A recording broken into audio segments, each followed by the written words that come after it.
nikmat maka pan pamere Allah ulah dirobah syukuri. Mantak ya nu ngahartikeun merubah nasib salah eta kula sok baca ieu. Ya, Allah tidak akan merubah nasib seseorang kecuali orang itu berubah nasibnya sendiri. Pan jadi kos kitu atuh. Batalina jeung akidah bahaya eta narjamahkeun teh. Nikmat. Kabeh ieu aya sabaraha ayat nu patali jeung ieu nikmat kabeh ge lain nasib. Nasib moal bisa dirobah. Bil qadari khairihi wa syarrihi minallahi ta'ala. Mantap ieu tanggung jawab teh jelema teh. Anu jieun terjemahan ayat ieu ku nasib. Nikmat Allah mere nikmat ka urang ti eueuh ka aya beuh masyaallah. Saenggeus da aya urang dibere sehat mata bisa neuleun nu geulis ya karim. Masyaallah karim. Cili bisa ngadengekeun suara-suara biduan nu merdu masyaallah dasar jamaah osok siksaeun Allah. Irung gitu kena bisa ngambil nu sengit-sengit ya Allah letah bisa ngarasakeun kelazatan gitu keneh dubur gitu keneh kubul ya Allah masih produktif masih keneh istimewa subuh sakumaha alif teger luar biasa aya nu kos wao lan apa atau matu ya Allah lempang masih keneh sehat nikmat ti Gusti Allah aing mere nikmat ka sia kade cek Gusti Allah kade aing teh kapan neulekeun ka sia geus ku ari dirasakeun ku maneh dahar ngeunah bae dikiriman ku aing ayeuna melalui usaha sia dagang sia untung belikeun ka beas jeung lalahuna dahar sia kade nanti aing teh sia teh nyawa ayo sok geura nyawa alhamdulillah meunang sakintal saton dan lain sebagainya bawa ku sia ka imah giling ku sia rasakeun ku sia dahar nikmatkan sia masyaallah sia sehat pamajikan sehat sareubeuh beuteung kan sare peuting ti ditangkep sia nikmatkan tuh deuk kumaha deui nah ieu kanikmatan ieu teh kudu disyukuri. Terima kasih melalui hati ya Allah ya Rabb ieu teh nikmat teh ti Gusti teu aya dewe nu mere nikmat iwal ti Gusti catet ku hate abdi ngayakinkeun bahwa nikmat ieu teh ti Gusti omongkeun ku sungut alhamdulillahirabbil alamin masyaallah sadaya puji kagungan Gusti abdi dipasihan nikmat ku Gusti praktekkeun ku pagawean waktu salat geuleang kamu salat ka masjid ngaranna bersyukur kos kitu teh ulah alhamdulillah cenah ieu syukur jasa ka Gusti Allah tadina muriang bari jadi sehat wah masyaallah ai salat teh itu salat teh blaon aja ya Allah ya Rabbi lain syukur tak kupur garana tekadkeun ku hate bahwa nikmat ti Gusti Allah ucapkeun ku sungut kedalkeun alhamdulillah wa amma bi ni'mati rabbika fahaddits praktekkeun ku awak sok gerak pakai sholat mun kuat pakai puasa mun kuat hayu pakai ibadah ke Gusti Allah bikeunan melalui zakat bikeunan melalui sedekah sunnah bangunkeun demi syiar masjid tuh pasantren tuh majlis tuh dan lain-lain sebagainya ngaranna syukur. Nah ketika henteu bersyukur kufur ngaranna dirobah kunyana nu kudu syukur jadi kufur bakal dirobah ku Gusti Allah nikmat. Ulah kaget lamun kamari ieu dagang maju ku Gusti Allah teh keur diimtihan dicoba hik si maneh ka aing teh hayang sugi pepentaan teh dibere ku aing sia sugi sok geura dagang alhamdulillah nu tadina rugi jadi untung tina kauntungan tadina teu boga motor jadi boga naikeun kauntungan alhamdulillah ke katakan ti Gusti Allah ku ari geus kabeli Avanza jol by Fortuner. Masya Allah kabong bro himatul aliyah keluar isuk-isuk jedur balik sore-sore jedar usaha teh banting tulang geus teh gaho kaler kidul alhamdulillah kabelilah fortuna. Nah cek Allah tujuan maneh hayang sugih teh kapan geus cik dek syukuran apa dek kufuran maneh ka aing dideleukeun sia ku aing ketika bersyukur lamun syukur ke Allah la azidannakum tambahan siapa tapi wala in kafartu inna azabi lasyadid sia kufur kain kurekeun moal kebal deui awas aing maha kuat aing maha ningali aing maha sagala-galana cak Gusti Allah nang aing tetes terjata kututang kote tengnya kakarak boga Fortuner ge beuh rarasaan teh dunia miliknya na kanyawan miliknya nana eta nawar kangkung geus teu make curug cak Habib teh mah make jempol suku. Ini berapa ini? Ini berapa ini? Nih buat monyet saya. Ambo, masya Allah. Ya kufur didelekeun ka deku Gusti Allah. Ya Allah, ya Rabb. Ngadahar baso geus lain deui nya nama baso sabaraha jeung pinggan-pinggana jeung karanjangna sabaraha duit. Jeung hulu sia sabaraha duit. Ambo. Pohara itu. Iyalah kufur. Kuari manggeus tengah ambe kana majelis salim nu tata dina osok ngaji nu mantap ku Gusti Allah ditayakeun ge nya na osok daek ngaji sanajan di handapeun tangkal Ambon. Dada deres bae, kuari manggeus boga Fortuner nya da tencan boga Alphard. Encan boga baby band kakara Fortuner doang beuh minggu geus di puncak. Nyebut lagi geus lain puncak, puncelak. Saya dipuncelot. Ya Allah ya Rabb. Nggak bila mana nu teu kabeli kunyana sewa kunyana salin ganti awewe kamari orang Cina kuari orang Korea orang Subang Majeng Karawang geus tama jalan kacai kufurnya na Masya Allah karim moal kebal deulekeun cabut kesehatanana cek darah waduh gulanya ada 1.500 Pak. Yang bener ini dokter gak salah. Iya di situ masih kuat itu biasanya 1.500 udah Pak mati. Saya baru dengar 1.500 biasanya cuma 300 400 500 ini 1.500 gak tahu ini alat apa salah ya Pak bagaimana ya yang jelas ini 1.500 udah ini Mas sampai rumah langsung suruh bikin kuburan aja ya. Iya saya cabut gua Allah karibatan anak. Masya Allah kawan ada puyang ya bebeja ka pemajikan cek atuh Pak dicek dokter darah tinggi ya Allah 790 darahna ambo pemajikan kayak bingung dokter tolol dan naon dia nggak tahu cek dokter alat saya menunjukkan 790 ini kalau makan daging sedikit lagi udah jadi 900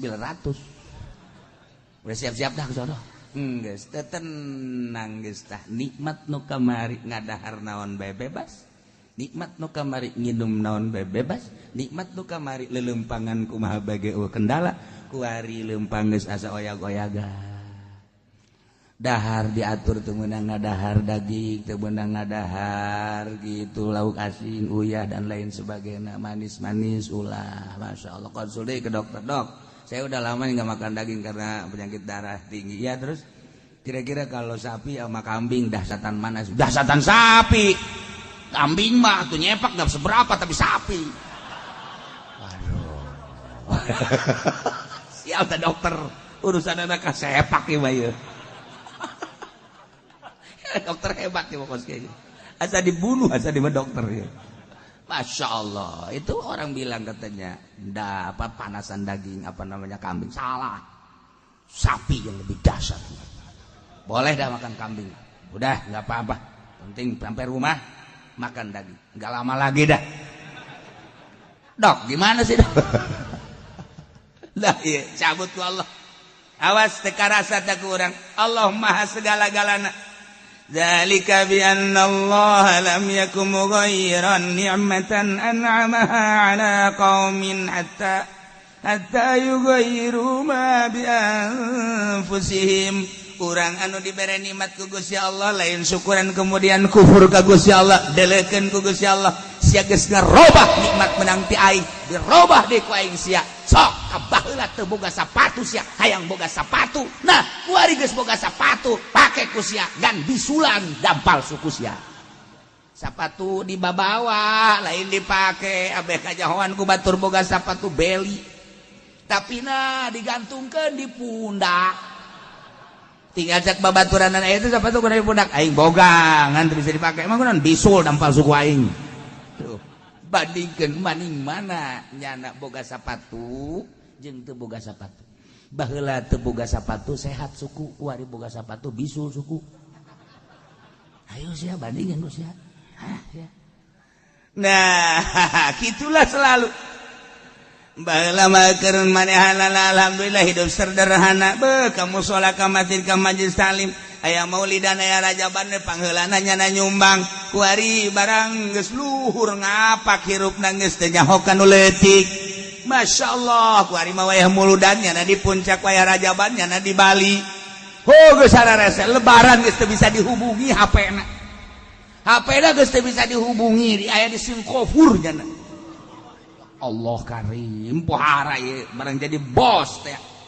Orenganan hate leutik nama cerik lantaran baheula keur hidup sederhana jeung pamajikan deuk jam sabaraha bae ceklak masalah. Barang kuari hirup geus ngapak di toelan dia teu daek hudang. Geus berobat-obat diurut geus diurut. Masya Allah. Tah sia duit loba beuli ku sia awewe bisa opat sia tapi teu hudang naon artina. Ayo nyana nangkarak bae diome ku pamajikan nu opat. Geus nu hiji dadah ka udah saya mah cerai aja. Emang buat apa begitu? Nu hiji deui sarua bae, mumpung ora keneh kula rek balik bae ka. Sina naonan, henteu naonan, kula ge butuh. Balik tinggal 2 deui, bertahan 2 deui. Teu kuat ngan 10 poe doang. Balik tinggal hiji dia nyana hirup sorangan bae, goblok aing sugih ongkoh. Tapi aing sorangan bae hirup, luntang lintung nyana. Baliknya nangkep guguling, naonan. Ya guguling mah urang nangkep cicing bae. Panu nu mantep ditangkep nyana nangkep deui kan karasa. Ai guguling, atuh. Mendingan jeung kebo atuh. Kebo ona bisa nejehnya na. Nah, ieu kunaon ieu? Nikmat teh disyukuri, nyana endahan dikufur. Teu karasa ku Gusti Allah dicabut kanikmatan. Masyaallah. Ieu keur perorangan awak. Cabutlah mata, cabutlah celi, cabutlah huntu. Kuari mah geus teu bisa nginum es, asal nginum es bebas sing renteng. Kamata kararasa sadisnya saya es musuhnya jeung es anu tadina jeung es teh jalan menyatu iraha bae kapan saja dibutuhkan jadi kasegeran kuari mah neuleuh es teh sarua jeung neuleuh kafir musuh sia jeung aing kuari mah jeung daging musuh jeung es musuh lauk asin musuh atuh kabeh musuh kuari mah dahareungan jeung kentang doang kitu beunang make uyah cek pamajikanna isuk page tomang geus teu kudu dahar naon sia ngomong paeh ka sia laonan kaya duit boga mambalayah mobil ayo imah hambalayah sia tapi dicabut ku Gusti Allah barang teu daek hudang Mereuh mangkaning nikmatud dunya salasa nikmat dunya teh ngan aya 3 doang.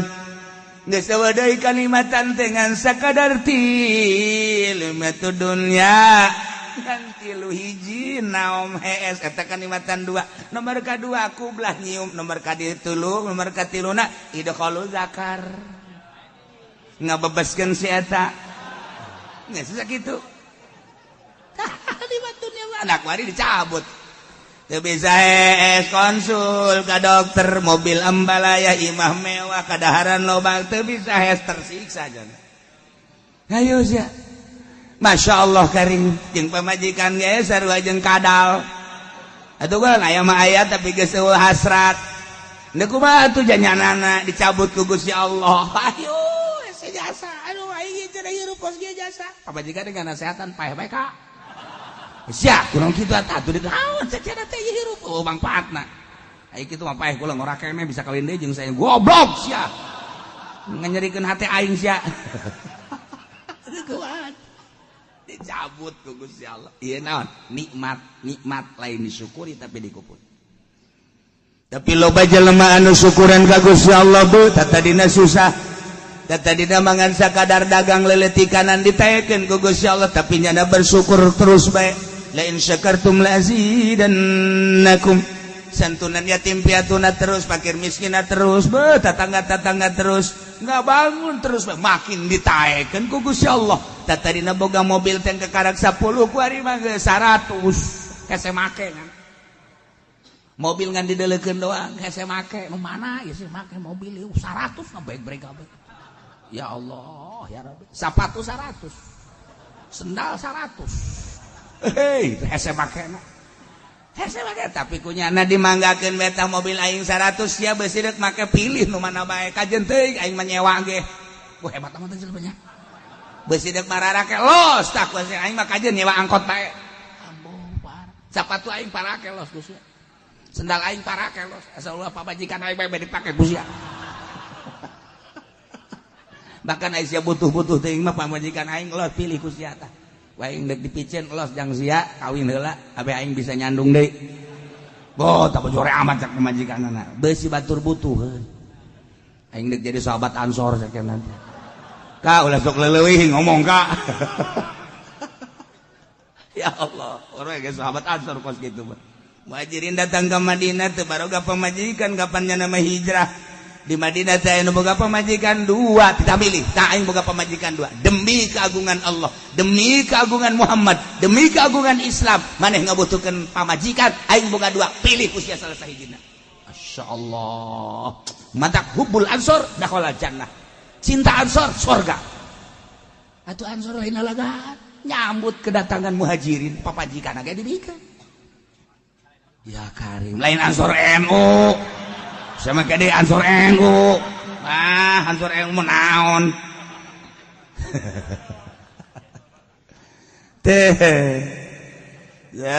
Zalika bi anna Allah lam yakum ghaira.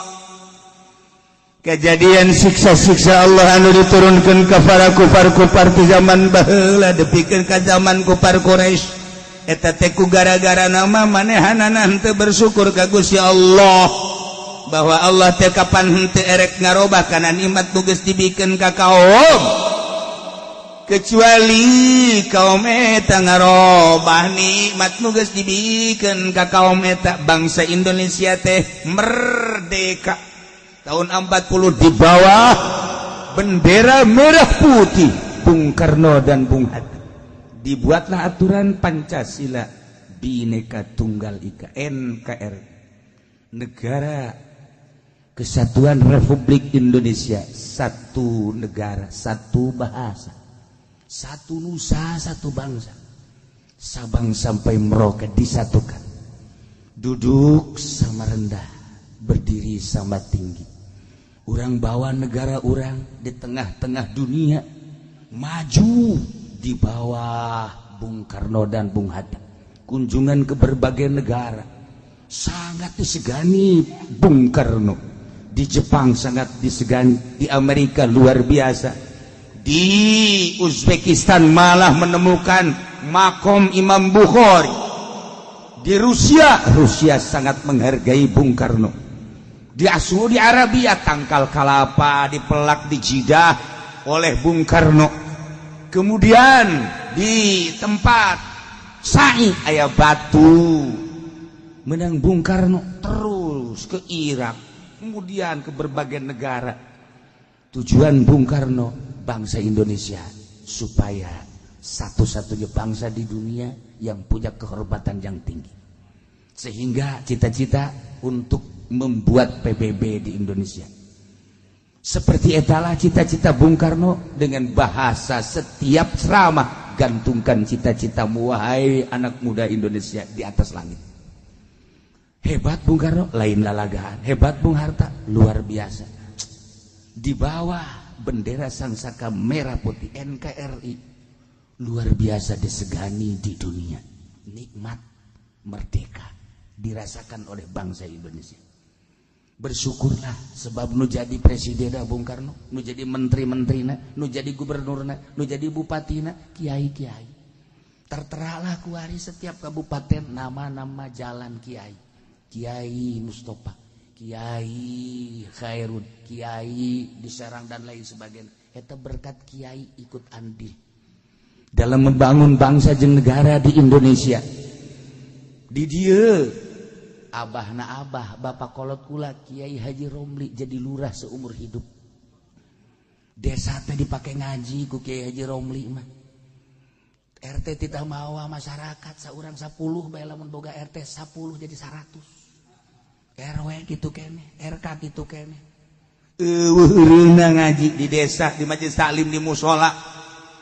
Hubungan bupati jeung lurah sangat erat lantaran ngemajukeun bangsa jeung negara. Masya Allah, hirup suasana di Indonesia antara Surabaya jeung Banten teh menyatu. Masya Allah, dibuatlah pada tahun 12 ya Muhammadiyah, diciptakan di tahun 26 NU, satu kesatuan antara negara jeung NU jeung Muhammadiyah, tidak ada saling menghina. Masya Allah, nikmat luar biasa. Negara agraris ngeunaheun pohara jasa. Lamun urang nyaritakeun dongengna Kiai ti Banten tere ka Surabaya berangkat musyawarah, sanggeusna datang ke Surabaya hasil musyawarah selesai untuk bangsa jeung negara. Eueuh nu baroga duit kapan? Eueuh nu baroga duit balik masing-masing naik kereta ngan kaistimewana saat eta jelema bisa nyokot daun bae dikitukeun jadi duit. Tah maning mana kuari loba duit tapi henteu tentrem, baheula eueuh duit tapi bisa nyekel daun jadi duit, maning mana? Percis ko sapatu tadi. Percis ko sapatu. Masya Allah. Lamun urang nyaritakeun NU baheula ulah di zaman Ki Hasyim Asy'ari, di zaman Idham Khalid bae ge. Jakarta katincak kabeh. Suku Pak Idham Khalid. Serang katincak kabeh. Tangerang katincak kabeh. Suasana NU hirup lantaran ketua NU na kunjungan ke masjid-masjid mana nu teu pernah ditincak ku Pak Idham Khalid, tapi kuari NU kuari iraha nincak musola. Kadenge ku ceuli dia. Da kumaha nuturkeunna dia? Ieu naon ieu? Berubah ieu kan deuk nyaritakeun perubahan nikmat. Nu baheula di organisasi nikmat teh benar-benar disyukuri ibadah, kuari keuangan yang maha kuasa. Eta organisasi atau komo partai? Eta partai atau komo negara? Eta negara atau komo kiai? Wih, iki mah wis kabeh ge ya. Lah iya ge. Wis kabeh, wis mah urip sekarang rebek ge. Masyaallah. Nah, iya naon nih maksudna? Perubahan, awas. Nu tadina ketuhanan yang Maha Esa. Tidak ada Tuhan selain yang Maha Esa. Dan yang Maha Esa itu punya kekuasaan. Kita pasrahkan kepada kekuasaan yang Maha Esa. Tidak ada yang punya kekuasaan kecuali Allah. Sandarkan kemahadoifan kita, kemahakuasaan Allah. Insya Allah bantuan Allah tetap ada. Insya Allah bantuan Allah tetap istiqomah.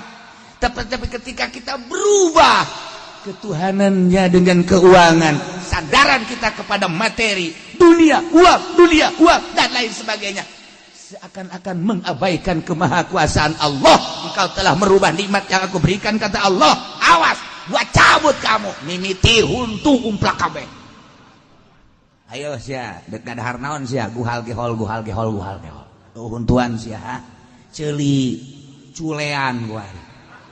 Aduh, sekolot culean kan teh etis. Masya Allah, batur gadare jadang geus embungin.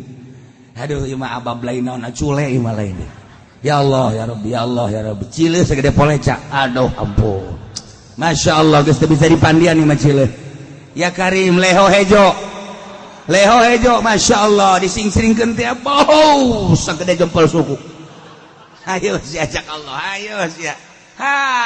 Kuari di barare salah letruk, salah letres jelema nikmat lain disyukuri. Awas ya. Kuari nikmat secara bersama. Kemerdekaan nu mesti ku urang dinikmati pakai bersyukur ka Gusti Allah. Kuari dijajah setik-setik 5 tahun adem ayem 10 tahun mulai rada goyang-goyang. Ketika Pak Harto langsung seperti etalah dicekelah ku Bung Harto, berubah negara, kenikmatan lain dipakai syukur ka Gusti Allah, dipakai kufur kuari. Masya Allah, ku Allah terus kenikmatan eta dirubah menjadi siksa. Terus sampai ayeuna dijajah urang teh kuari. Dijajah ku Belanda mah urang wani ngalawan. Dijajah ku Jepang urang wani tarohanana nyawa. Dijajah ku Inggris sakicep urang teh gampang. Dijajah ku musuh sorga taruhanan nyawa. Ketika dijajah orang ku perpolitikan jeung perekonomian teu karasa ku ari teh budaya Indonesia berubah anu tata dina piawai ramah budaya Indonesia diakui dunia di bawah bendera merah putih nu di bawah ku Bung Karno sangat piawai jeung ramah terkenal di dunia sopan santun anu luar biasa lantaran dididik ku para wali-wali Allah ku para kiai-kiai diserang ku ari dijajah ku Belanda gampang dijajahlah ku budaya ku ari mah anu tadina make tiung dijajah melalui televisi tiung dibuka anu tadina make samping di Bandung teh istilahna aya istilah parahyangan dibuka ku ari mah lamun di Jakarta aya istilah Rongres Jakarta ku ari mah dibuka akibat serangan ti luar negeri teu karasa ku ari mah masyaallah karim tiung geus lenyap baheula mah mun ngakukeun ti doyong jeung ti ledug teh lamun teu make tiung teh isin lantaran di dinya aya Ki Ahmad di dinya aya Ki Khairun di gelam di dieu aya Kiai Samaun isin ngakukeun urang gelam teu make tiung kuari dibalik isin mun urang doyong make tiung isin mun urang ledug make tiung dibalikeun tinggal tunggu awas siksa ti Gusti Allah kuari di negara keur diserang dijajah kuari urang RRC ngajajah ka urang masyaallah lain lalagaan ku ari urang ngadenge tentang narkoba teh lain 1 kilo 2 kilo tonan ku ari mah masyaallah nu beunang mangan sakintal sabaraton nu lolos kitu keneh minuman-minuman anu tadina mah masyaallah karim hanya di tempat naik klub doang hanya di hotel ge tingkat kasabaraha nu aya teh ku ari geus digelar BSD ti mimiti botol nu sagede cinggir datang ka botol nu sagede Haji Pendi aya minuman geus teh bahaya teu uya paya lantaran urang diserang dijajah muina ngomong diiming-imingi banyak jangan banyak ngomong hanya hanya oke kan hanya kabeh depan kitu keneh ngaranna ge dijajah baheula mah urang lamun nyaritakeun partai petilu teh asa partai Islam eta teh dahsyat luar biasa lawana Golkar jeung PDI urang teh asa jihad fisabilillah padahal mah petilu tetapi lantaran didikan ulama saat eta urang boga perasaan seperti kitu asa jihad menang jeung elehna sabodo bener jeung teu benerna tapi perasaan bangsa seperti eta kewalahan Pak Harto sehingga make nekole ko Pak Harto coblosan langsung lamun secara jujur menang petilu tapi itu jujur nikmat awas nikmat ieu geus dirobah-robah nikmat ku Gusti Allah lantaran urang teh keur dijajah ku ari Amerika ngajajah ka urang ku ari Rusia ngajajah ka urang melalui RRC urang teh dijajah di berbagai sektor ieu politik urang dijajah geus eueuh politik Al-Qur'anul Karim ekonomi urang dijajah ku ari teh ku RRC geus acak-acakan saha anu ngadominasi ekonomi di Indonesia urang pribumi bahkan Gubernur Anies nyaritakeun tentang pribumi di demo teu meunang nyaritakeun pribumi teu kumaha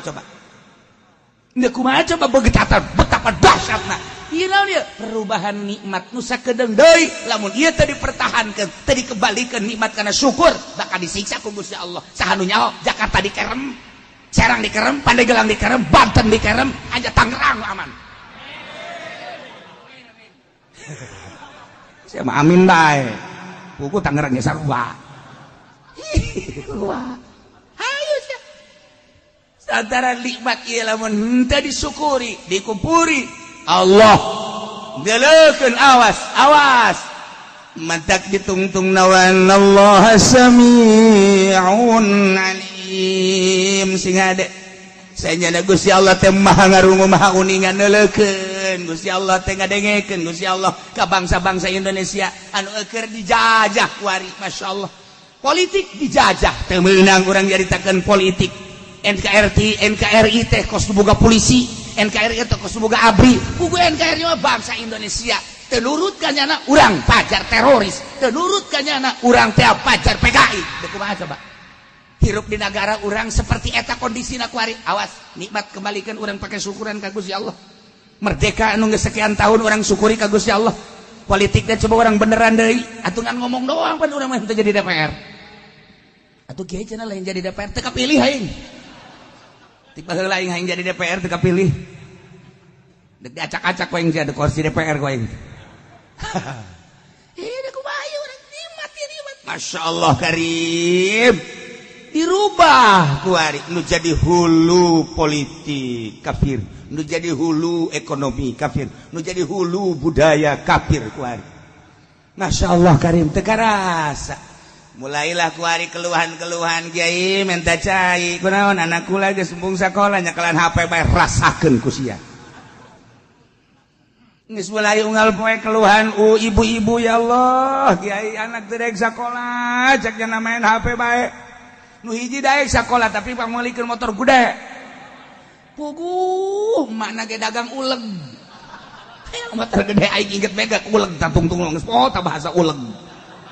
Atuh jalamu macan dagang uleg doang anak yang motor gede.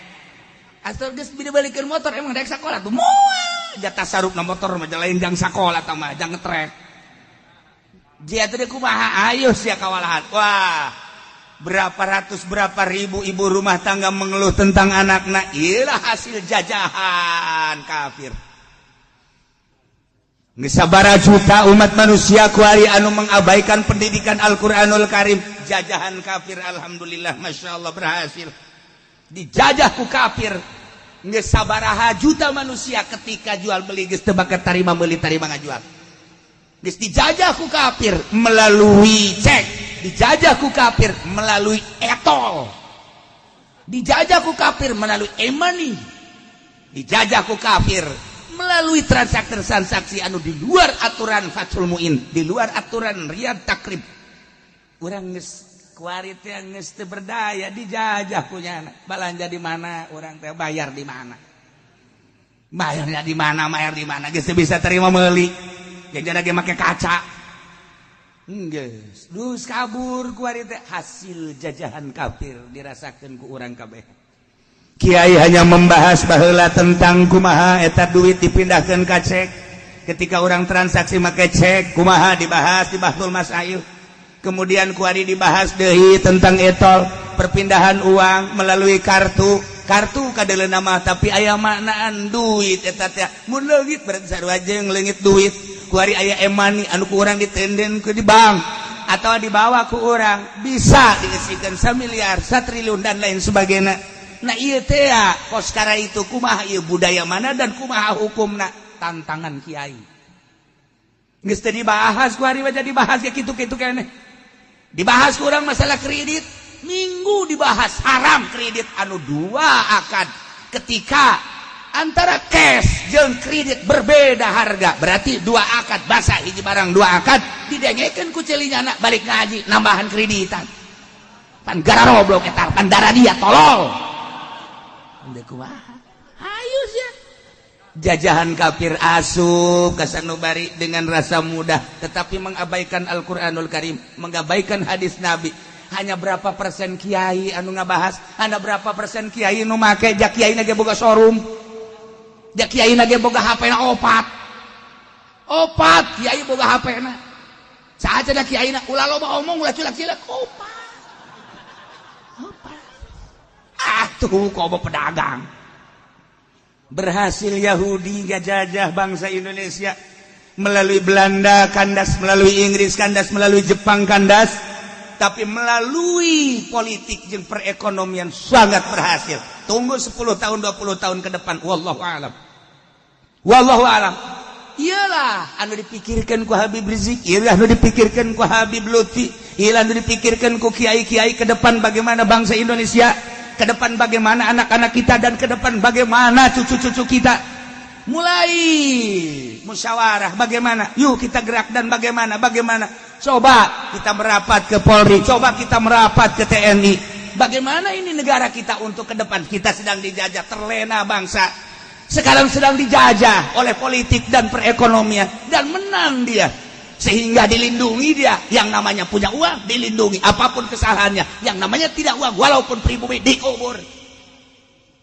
Bagaimana ini negara? NKRI dijadikan jembatan, NKRI dijadikan sekedar bahasa, asal nentang pemerintah tidak NKRI milik siapa sih sebenarnya? Kok kuari jadi perebut NKRI sih? Polisi perebut NKRI, TNI perebut NKRI nu saha nu sabenerna nama perlu dibahas secara utuh. Sebab naon ieu nikmat, nikmat ketika tidak disyukuri bahaya luar biasa. Lamun pribumi kuari geus teu asa pribumi, teu meunang ngomong pribumi, cilaka. Aset Indonesia geus dibawaan ke luar negeri. Lain lalaga. Anu emas, anu perak, anu besi, termasuk uyah dibawaan ka ditu. Kembalikan ka dieu, urang mah tinggal mengkonsumsi. Nyana anu keuntungan luar biasa mah.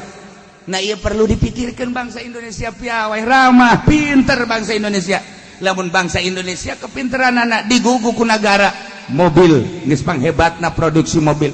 Memeh Amerika, memeh Jepang anu nyiptakeun henteu make bensin, make surya Indonesia heula tahun mana kula waktu tahun 80 hiji di Bandung harita geus ngadenge bahwa bangsa Indonesia sudah bisa menciptakan mobil pakai surya tanpa pakai bensin. 8 tahun 80 hiji kula mah inget bae pinter kula mah beula ge. Sia ngaranna sombong aingnya. Ieu nyaritakeun teu poho tak kurang aya berita-berita kos kitu, masyaallah karim. Luar biasa. Nah, kemudian nyiptakeun kitu rancangan-rancangan kapal. Mulai hati Habibie, dipermasalahkan, diperdebatkan, dan tapi Habibie juruduk dengan kepintaran anak. Dunia mengakui keistimewaan Habibie. Cuman tidak diberi porsi untuk di Indonesia. Larilah nyana ke Jerman. Masih ingat di benak hati saya, sebab saya anak buah Habibie waktu itu. Sia kurang yang serikeun ka aing. Tahun 80 hiji masih keneh lain dalagaan gua lama. Kula di Bandung hari teh jadi mahasiswa. Cak nu bohong. Lah masih keneh loba-loba deui. Hari tadi permasalahkan tentang wakil presiden. Gitu orang Subang teh, orang gitu orang Garut teh, Widahadi Kusuma. Saat eta ge geus dikatingali menonjolna, tetapi lantaran orang hebat setik tidak usah jadi presiden, cukup jadi wakil. Eta di tahun 82 geus dipermasalahkan. Ketika Banten kayak nu muncul, tidak perlu saya sebutkan namanya, ada dua sosok manusia Banten diperhitungkan di Indonesia, langsung Pak Harto mengkat, tidak usah. Emang berita-berita kos gitu teh masih aya di otak kula. Pengusaha yang paling istimewa Serang dan Pandeglang masuk jajaran internasional. Tangerang tidak ada. Nyaho nu aya hutang me Tangerang. Aya hutang. Atuh kuari ge saha anu sakola di luar negeri ge eueuh. Hiji dua ge can buguh berhasil, tapi Serang Pandeglang Rangkas Betung geus lain lalagaan. Maju geus buguh ka ditu. Bogor mah geus deui ti heula. Cianjur gitu-gitu gembo, masya Allah luar biasa. Terus ke Bandung manggeus pohara jasa. Tetapi aya permainan politik anu dahsyat di Indonesia. Sebab Indonesia mah negara teh dua alam. Hiji alam zahir, kedua alam gaib. Lamun kuari urang jaritakeun di negara, di istana. Emang kumaha kitu ngeri di istana teh. Hilir mudik manusia asup di kamar lain, di tempat lain. Aya anu keur kieu bae. Ke rumah mantra-mantra. Terus niupan dan lain sebagainya. Emang terus di Indonesia mah seperti itu. Sebab Pancasila naga ya dua, burung Pancasila hiji nu gede di dinya, leuweung gede deui di satu kamar. Dahsyat di alam gaib. Nu mantak teu sembarangan nu jadi presiden di Indonesia teh. Kudu aya dua izin lohir rakyat jeung bangsana. Izin gaib tadi. Tadi Haji Pendi jadi presiden. Dan kudu gaib langsung banting wae. Mantap kuru teureun-eureun datang ka kuar. Geus cenah moal jadi presiden RT ge moal. Eta Indonesia aya dua. Batak lamun urang zarah ka Cigundul, saha si Cigundul? Eta teh Raden Arya Wiratan Datar teh eta teh saha jeung kumaha masa hirupna? Lain sembarangan manusia. Lantaran nyana bisa di dua alam, alam zahir jeung alam gaib. Bung Karno nu matak dahsyat Indonesia di bawah tambuk Bung Karno bisa hirup di dua alam. Ila Indonesia sebab baheula Wali Songo seperti eta. Aya dua kerajaan di Indonesia teh. Nah, lamun diaritakeun tentang kerajaan di Indonesia seperti eta, nu mantak tumbang kerajaan-kerajaan. kerajaan Yogyakarta, kerajaan Surakarta, termasuk kerajaan Banten yang tidak dibubarkan tapi tetap bubar, menyatu di alam nu eta.